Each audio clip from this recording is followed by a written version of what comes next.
네, 그럼 이 문제 취재한 백인성 법조 전문 기자와 조금 더 짚어보겠습니다.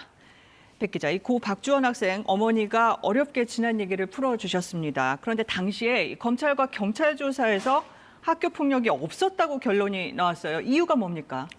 네, 박주원 양 어머니는 물리적 폭력이 확인되지 않아서 안 된다고 들었다. 이렇게 말씀을 하셨습니다. 네.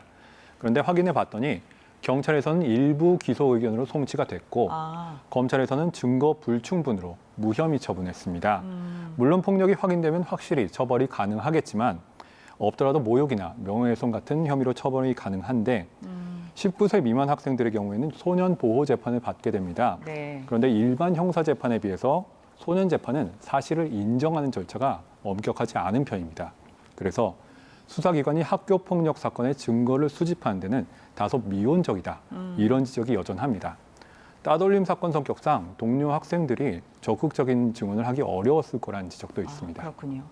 그렇게 수사로 해결이 안 되니까 이제 유가족 입장에서는 민사소송을 낸 건데 어이없게 이번에 패소가 된 겁니다. 다시 판단을 받을 방법은 없을까요? 사실상 재심인데 이건 가능성이 낮다고 봐야 될 것 같습니다. 네. 재심은 이미 확정된 판결을 뒤집는 절차이기 때문에 아주 한정적인 사유들로만 가능한데요. 네. 예컨대 민사소송법상 법관이 범죄를 저지르거나 증거가 위조되거나 당사자 주장에 법원이 판단을 누락했다거나 하는 11가지 사유로만 가능한데 네.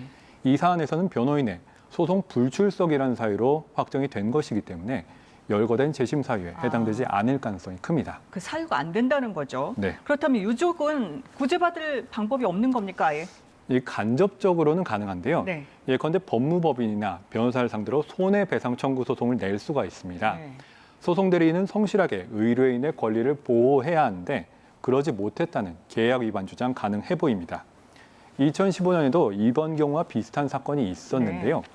당시 원고가 로펌과 변호사를 상대로 소송을 내서 위자료를 지급받은 선례도 있습니다. 네. 실제로 주원 양 유족 측은 권 변호사 등을 상대로 다음 주 중 소송을 낼 것이라고 밝혔습니다. 네. 여기서 정리하죠. 백 기자 잘 들었습니다.